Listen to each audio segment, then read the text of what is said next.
The smell of rotting flesh was so overwhelming that seasoned courtiers vomited in the royal presence. Dogs licked at the fluids leaking from King Henry VIII's coffin. In the next few minutes, you'll discover the shocking medical evidence that proves Henry VIII's transformation from Golden Prince to 400-pound monster. Evidence that Tudor historians tried to hide for centuries. This comes from newly analyzed court physician records and forensic examination of his actual remains. But let me back up and show you exactly how England's most powerful king became this grotesque shell of humanity. Because what you're about to learn changes everything historians have told you about the Tudor dynasty. The man who executed 2 wives and reshaped an entire nation's religion died in a way so horrifying, so undignified, that his own government covered it up for 4 years. However, secret medical records have finally revealed the truth, and it starts with a jousting accident that would slowly rot him from the inside out. Quick favor, if this is revealing information you've never heard before, hit that like button to help other people discover this hidden history. Because I've got 3 shocking revelations coming up that will completely change how you see the Tudor dynasty. Picture this. January 24th, 1536. Greenwich Palace. Henry VIII, still relatively fit at 44, charges down the Tiltyard on his massive war horse. The crowd holds its breath as England's king aims his lance at his opponent. The afternoon sun glints off his specially crafted armor, each piece alone worth more than a common laborer would earn in a lifetime. The ground trembles under the thunder of hooves as 2 armored titans race toward each other at breakneck speed. But something goes catastrophically wrong. The horses collide with the force of a modern car crash. Henry's armored body, all 300 pounds of man and metal, crashes to the frozen ground. The crowd gasps in horror as they watch his destrier, a massive warhorse bred for battle, stumble and fall. The beast, wearing its own suit of armor, falls directly on top of the king. The Tiltyard goes silent. Courtiers freeze in place, too terrified to move. Is the king dead? Has England just lost its monarch to a sport? For 2 hours, Henry VIII lay unconscious. 2 hours where England had no king. 2 hours where Anne Boleyn, pregnant with what she desperately hoped would be a male heir, waited in agony for news. 2 hours that would change everything. When Henry finally woke up, witnesses reported something deeply disturbing. The king's eyes, once bright with intelligence and charm, now held a different light. Something darker, more unpredictable. His first words weren't relief at survival or concern for his subjects' worry.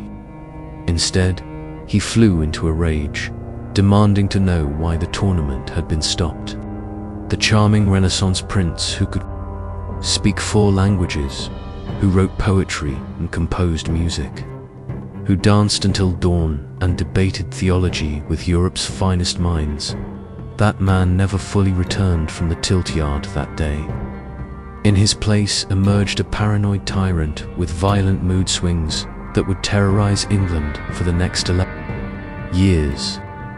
Modern neuroscientists studying the historical records now believe Henry suffered traumatic brain injury to his frontal lobe, the area controlling personality and impulse control. The evidence is compelling. Before the accident, Henry showed remarkable restraint for a monarch of his era. He'd been married to Catherine of Aragon for over 20 years before seeking annulment. He'd executed relatively few nobles compared to his predecessors. But after January 1536, the executions began in earnest. Anne Boleyn lost her head just 4 months later. Thomas Cromwell, Henry's most trusted advisor, would follow. The king's rages became legendary. Servants reported finding him weeping uncontrollably one moment, then screaming for blood the next. But the brain injury was just the beginning of Henry's medical nightmare. The same accident that scrambled his personality also reopened an old wound on his leg that would never heal again. And this is where our story turns from tragedy to body horror. Now, the thing most people don't realize is that Henry had suffered a previous leg injury years earlier, probably from another jousting accident. It had healed, leaving only a small scar. But the 1536 accident tore that old wound wide open. And in Tudor England, without antibiotics or understanding of infection, an open wound was often a death sentence, just a very slow one. Imagine living with open sores the size of tennis balls on both legs, not for days or weeks, but for 11 years, constantly weeping pus, never fully scabbing over. The pain so intense that even the gentlest touch of silk bedsheets would make you scream. Court physician Dr. Thomas Vickery's secret notes, hidden in the Royal College of Physicians and only discovered in the 1960s, describe ulcers of a grievous nature, stinking and painful beyond measure. The king's legs had to be drained daily, sometimes twice daily, filling bronze bowls with infected fluid that servants would quickly remove from the royal presence. But Henry, in his vanity and paranoia, tried desperately to hide this deterioration. He designed special garters with lead weights to compress the wounds, believing pressure would force them closed. Instead, this cut off circulation and made the infection worse. He doused himself in expensive perfumes imported from Arabia, mixing rose oil with ambergris to mask the stench. He even instructed his portrait painters to depict him with impossibly athletic legs, standing in that famous power stance we all recognize. The infection wasn't just destroying his legs, it was poisoning his entire bloodstream. Every day, toxins from the rotting tissue entered his circulation, traveling to his brain, his liver, his heart. Modern medical analysis of the symptoms, described in contemporary accounts, suggests Henry developed chronic osteomyelitis, a bone infection that releases a constant stream of bacteria and inflammatory compounds throughout the body. These toxins cause a cascade of symptoms that would have made Henry's life a living hell. The constant pain would have been excruciating. Imagine the worst toothache you've ever had, but in your legs, never stopping for over a decade. Fever would come and go, leaving him drenched in sweat one day and shivering with chills the next. His appetite would swing wildly between nausea and insatiable hunger. But most devastating were the neurological effects. The toxins crossing into his brain tissue would cause violent mood swings that had nothing to do with his actual emotions. One moment he might be laughing at a jest, the next ordering the jester's execution. Paranoid delusions became commonplace. He began seeing enemies everywhere, convinced that servants were poisoning his food, that his wives were committing adultery, that foreign assassins lurked in every shadow. By 1540, just 4 years after the accident, Henry had executed his second wife, annulled his marriage to his third, and was already hunting for number 4. The young Catherine Howard caught his eye, a girl of perhaps 17 to his 50 years. The contrast must have been grotesque. Here was a king so obese he needed servants to lift him onto his horse, pursuing a teenager who reportedly found his advances so repulsive she needed wine to endure his bed. Wait until you see what happens when those wounds finally turn septic. The year 1542 marked a terrible turning point. The ulcers, which had been manageable if disgusting for 6 years, suddenly worsened. Dr. Vickery's notes describe a change in the color and smell of the discharge. Where once it had been yellow-white pus, now it turned green, then brown. The smell evolved from merely foul to something witnesses described as the stench of death itself. Henry's weight exploded during this period. Unable to exercise due to the leg pain, eating constantly to distract from his misery, he ballooned. From an already hefty 280 pounds to well over 350, his armour from 1540, preserved in the Tower of London, shows a 48-inch waist.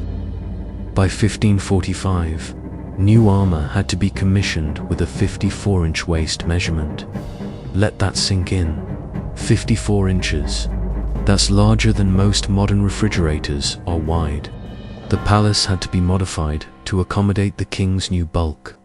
Doorways were widened. You can still see the construction marks at Hampton Court.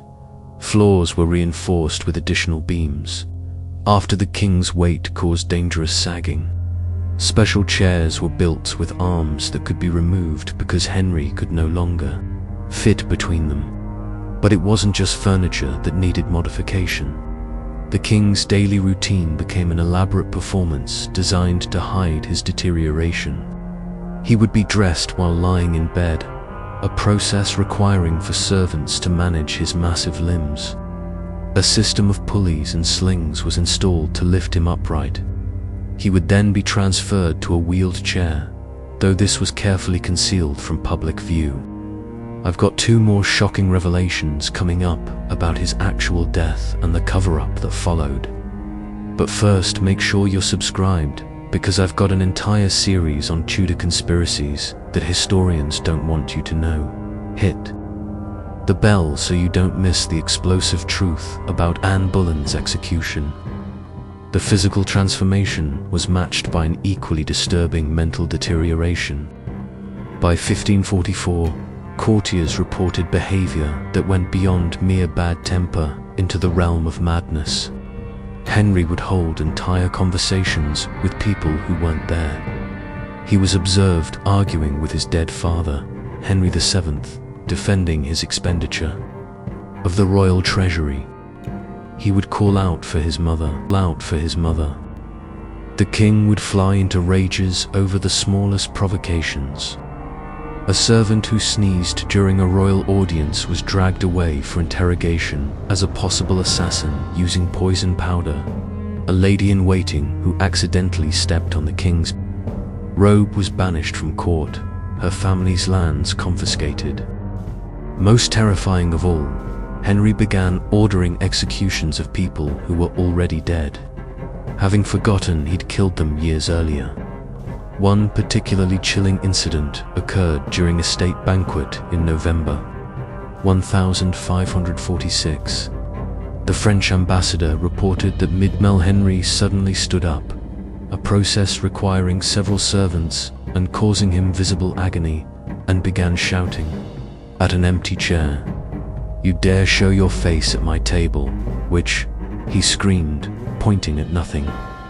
The court sat frozen as Henry continued his tirade against what he clearly believed was Anne Boleyn's ghost.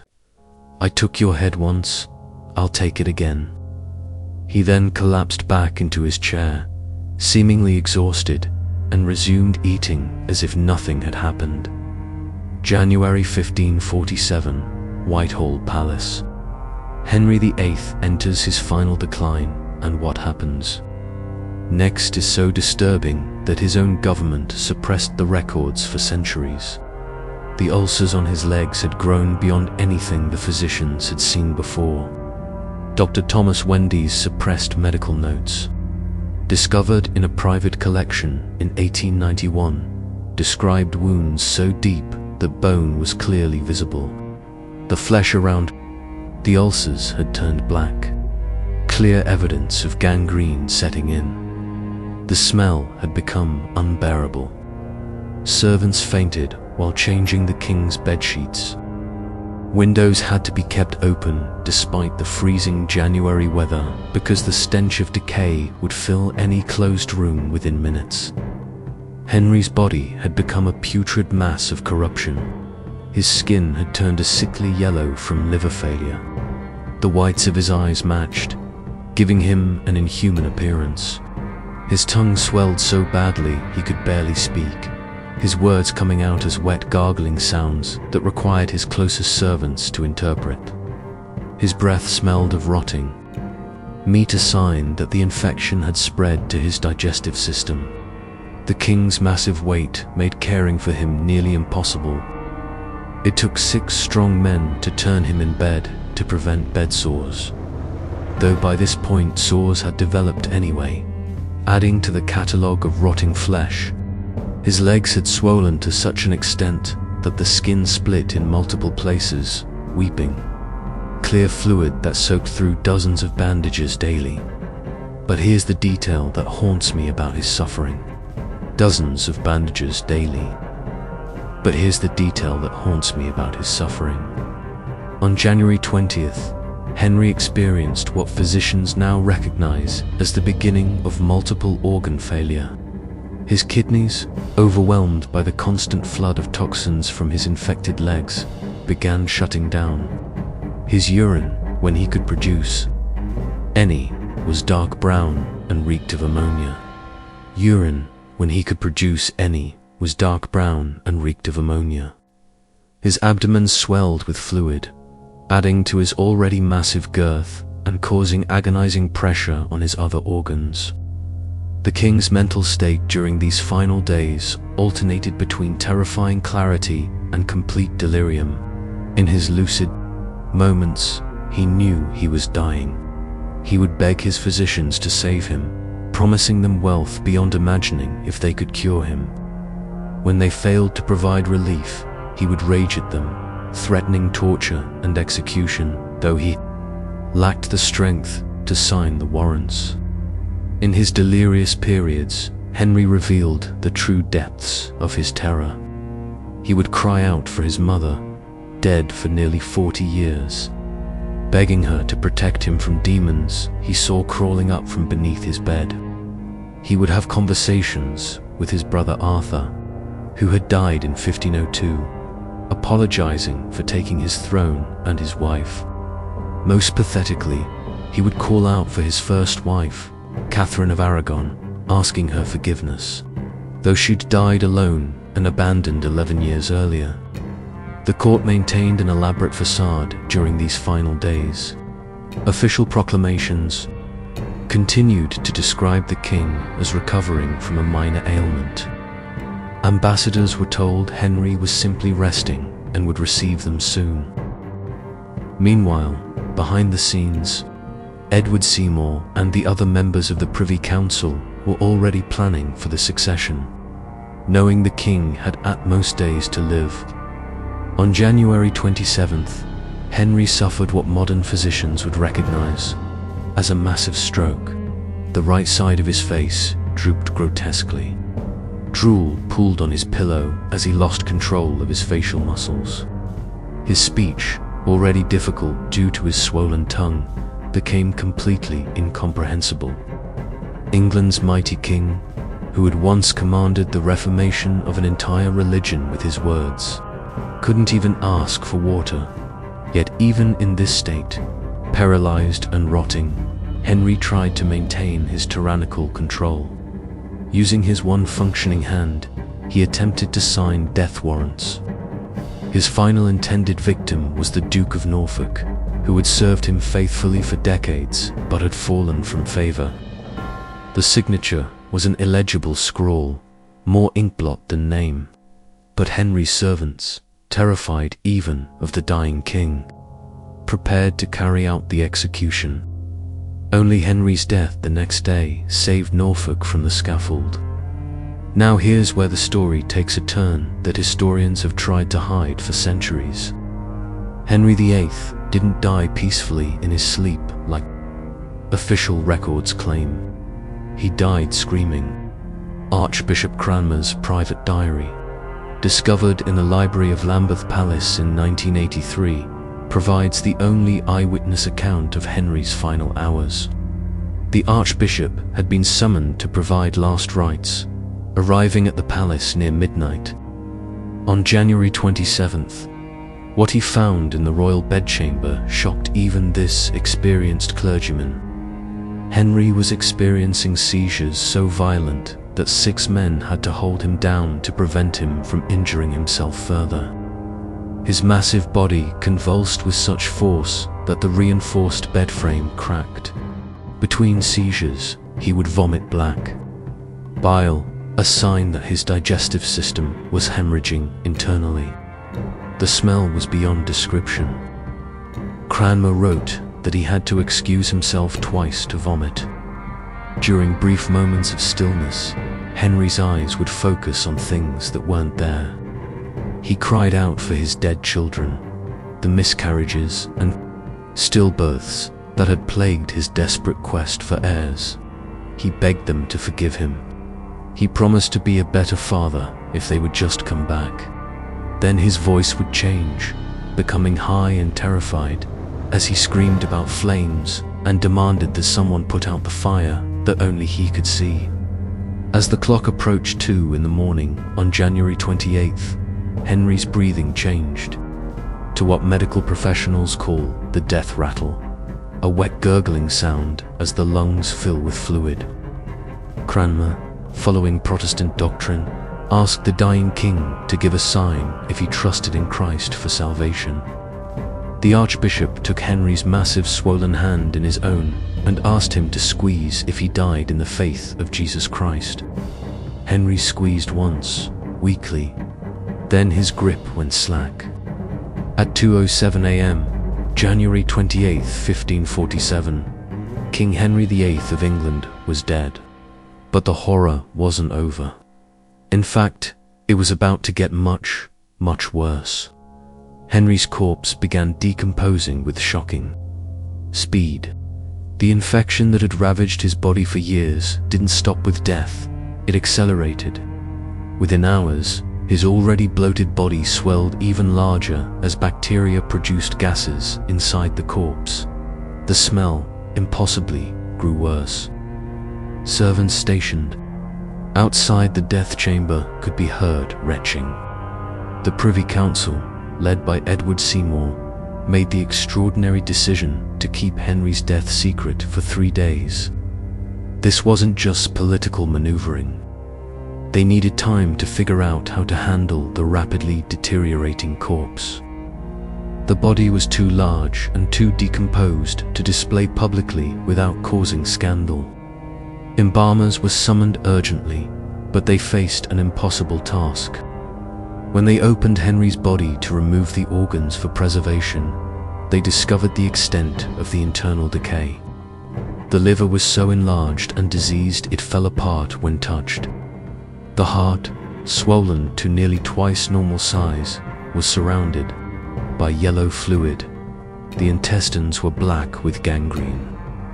One embalmer's assistant fainted when the stomach was opened, releasing such a concentrated stench that workers fled the room. The embalmers worked frantically for 2 days, using techniques that would be considered extreme even by Tudor standards. They packed the body cavity with over 100 pounds of salt and aromatic herbs. They wrapped the corpse in waxed cloth, soaked in turpentine. They sealed everything in a massive lead coffin that required special reinforcement to hold the weight. But even these extraordinary measures couldn't contain Henry's decay. During the lying in state at Whitehall, witnesses reported strange sounds coming from the coffin. Pops and gurgles as gases continued to build inside the sealed container. The lead began to bulge outward. Officials hurriedly draped more black cloth over the coffin to hide its distortion. Then came the procession to Windsor Castle on February 14th. Henry's coffin, weighing nearly half a ton with its reinforcements, required a specially built carriage pulled by 8 horses. The journey that should have taken 1 day stretched 2, 3 as the horses struggled with the weight and roads turned to mud under winter rain. On the second night, the procession stopped at Sion Abbey. Ironically, one of the monasteries Henry had dissolved years earlier. The coffin was placed in the chapel overnight. What happened next was so grotesque that it passed into legend. though contemporary accounts confirm it actually occurred. The pressure from the gases inside Henry's decomposing corpse finally became too much. The lead coffin split open with a sound witnesses described as like a thunderclap. Putrid fluids leaked out, pooling on the chapel floor. The smell was so overwhelming that guards fled their posts. And then came the final, grotesque indignity. In the morning, workers discovered that dogs had entered the chapel during the night. They found the animals licking at the pooled fluids that had leaked from the king's coffin. The man who had styled himself as God's anointed, who had broken from Rome itself to assert his divine right to rule, ended up as food for scavenging dogs. Palace workers used sawdust and lime to soak up the remains, working with cloths tied over their faces. The coffin was hastily resealed with fresh lead, though the damage to royal dignity was complete. When the procession finally reached Windsor Castle, Henry was buried quickly, without the elaborate ceremony originally planned. This grotesque scene was so damaging to royal prestige that Edward Seymour, now Duke of Somerset and Lord Protector, ordered all witnesses to absolute silence on pain of death. The official record stated simply that Henry had died peacefully and been buried with all appropriate honors. The truth was hidden so effectively that it only emerged centuries later through private diaries and foreign diplomatic reports. So Henry VIII, the king who executed wives, demolished monasteries and terrorized a nation, died rotting from the inside out, screaming in terror. His corpse, so putrid it exploded in its coffin. The Golden Renaissance prince, who had once been called the handsomest ruler in Christendom, ended his life as a 400-pound mass of infection and decay. Abandoned by his terrified courtiers, his final remains licked up by dogs. If this hidden history fascinated you, you'll be amazed by my next investigation, where I expose the real reason Anne Boleyn was executed, and it's not what you learned in school. Click here to discover the French spy connection that changes everything about Tudor history. Subscribe for more suppressed historical truths, and I'll see you in the next investigation.